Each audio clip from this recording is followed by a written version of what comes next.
Hello and welcome to the section of the MATLAB tutor. In the last section we learned how to solve algebraic equations, the most common types of equations that you're probably going to come across. And we use the roots command to do that. In this section we're going to tackle something equally common, and that is how do you solve a system of equations, a system of linear algebraic equations. And I really can't stress enough to you how common this is. You use it when you're solving circuits, electric circuits, you use it in mechanics, you use it in almost any branch of science and engineering, because lots and lots of physical things end up boiling down to systems of linear equations. So for instance, what I mean by this is, what if you wanted to solve this system of equations? X plus 2y is equal to 4, and 3x plus 4y is equal to 5. By hand, you could do lots of things. You could, substitute in and solve the variables. You could graph these guys and figure out where they intersect. You could do addition techniques. You can do lots of different things to actually solve this. In MATLAB, what we need to do is provide the equations to it in the form that it knows how to work with. And fundamentally, MATLAB is a matrix animal, like I've always said, really. So what we need to do is we're really going to use matrix methods to solve this guy. Now, if you remember back to your matrix algebra, and by the way, if you've forgotten all this stuff, you can go grab one of my matrix algebra tutorials and relearn it all. But basically, the way you represent this as a matrix is you have what's on the left-hand side of the equal sign, you put in a matrix. So these coefficients, the 1 in front of the x, the 2 that's in front of the y, the 3 and the 4, you put that in a matrix representing the left-hand side of the equation. And then you put the 4 and the 5, what's on the right-hand side of the equal sign, in a separate matrix.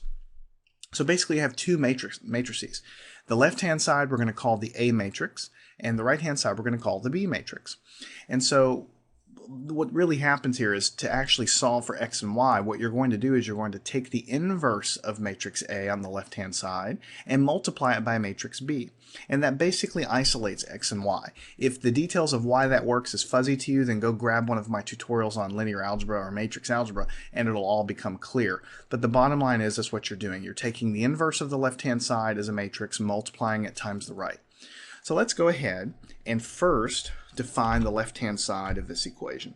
So the matrix A, we're going to use capital A. You can use any variable that you want.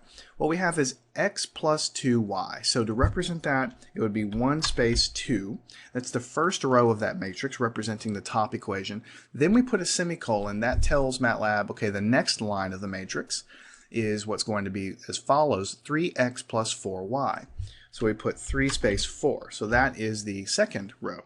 So when I hit enter, I've assigned this 2 by 2 matrix to variable A.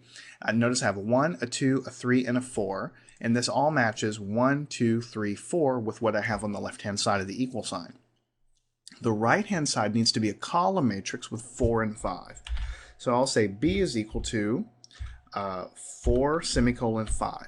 The reason I put the semicolon there is because I want the B matrix to be a column matrix. Anytime you have a semicolon, it tells MATLAB to go to the next line when you're inputting matrices. We've already talked about that before. So we have the A matrix defined, which is the left-hand side of the equal sign in our system. And we have the B matrix defined, which is the right-hand side of our system. So ultimately, to find the answer, so I could say something like, solution. I could do it that way if I wanted to. I can set the solution equal to, it's going to be the inverse of matrix A times matrix B. This INV is a function in MATLAB. It takes the inverse of matrix A, it does a matrix operation to find that answer, and then it takes that inverse and it multiplies times matrix B, and that is going to be the solution.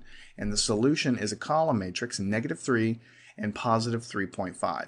So it goes in the same order as your variables. Here you had x and y, so your answer is x and y. So the answer is x is equal to -3, y is equal to +3.5. So this is sort of one technique to do. You could do inverse parentheses matrix A multiply times B. There's many ways to write this. You could also say A raised to the -1 power times B. This accomplishes the same thing. I'm just showing you two different ways. You can send the matrix to the function that calculates its inverse, or you could just take the matrix and raise it to the -1 power, which is going to cause MATLAB to do exactly the same thing, and we get the same answer back in both cases. So whichever one you do is really up to you. Now also, there is a a shortcut way of doing that.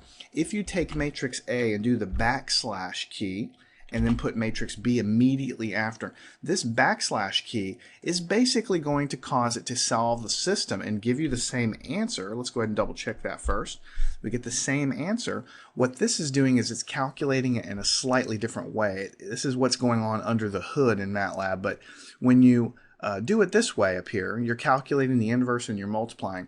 When you do it here, then MATLAB is using Gaussian elimination on the matrices themselves to calculate the answer. That doesn't really matter so much as far as a user is concerned, because ultimately you're getting the same answer. So here's 3 different ways to calculate the solutions of the system, and I'll give you a 4th way also. There is a function built into MATLAB called linsolve. That stands for linear solver, or linear system of equations solver. So you open up a parenthesis and you pass it matrix A. In fact, it's giving you help right here. Matrix A comma matrix B, like this. And what do you get? The exact same answers. So the bottom line is, when you're solving a system of linear equations in MATLAB, you have to put them into the matrices like we've discussed, and then there's really many ways to get the answer. You can pass the function A to the inverse function to calculate the inverse, then multiply times B.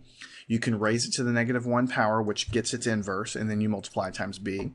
You can take matrix A and do the backslash operator, which really calculates the answer with Gaussian elimination, but it's just solving the system either way, so you're getting the answers you want. Or you can pass the matrix A and B altogether to the function linsolve, which is actually calculating the solutions as well. Which method you use is completely up to you. There's no right answer to any of this stuff. So let me go ahead and clear the screen, and let's do one more quick example. A larger system. So here we have 3 variables, x, y, and z, and we have 3 equations. But the process is the same. We want to set up a matrix A that encompasses the left-hand side of the equal sign, and then we'll set up a matrix B that describes the right-hand side of the equal sign. So we have 2x minus y, so A is equal to 2x minus 1y. So 2 is this guy, and then we have -1, and then z is 3. Now we're going to put a semicolon because we're done with that equation. We're going to the next line. We have 4x, but look, we don't have any y's here. So because we don't have any y's, we have to put a 0 there. So we have 4 space 0, and then the last number in the second equation was a 5. So we'll put a 5 there and put a semicolon down. And then finally we have x plus y plus 2z. So 1, 1, 2.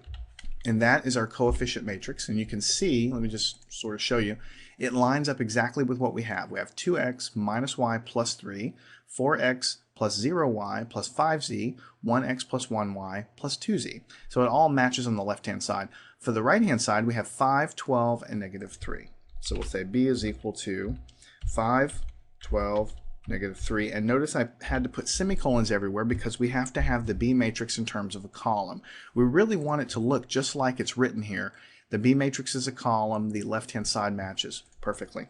Now there's lots of different ways to do it. You could do linsolve A, comma B, and that'll get the answers. We have the 3 answers. X is equal to 10, y is -1.8, and z is -5.6.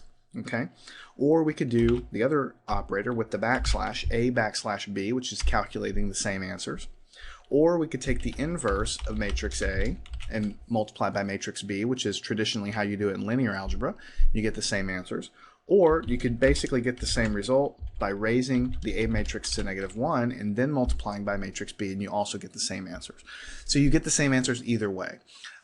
You know, personally, I like this because it's pretty descriptive, and I love this if you're coding something, if you're writing a program, because this looks more like a programming language, and anybody should understand by looking at this. This is a linear solver, so it kind of makes sense to me. But any of them are totally valid.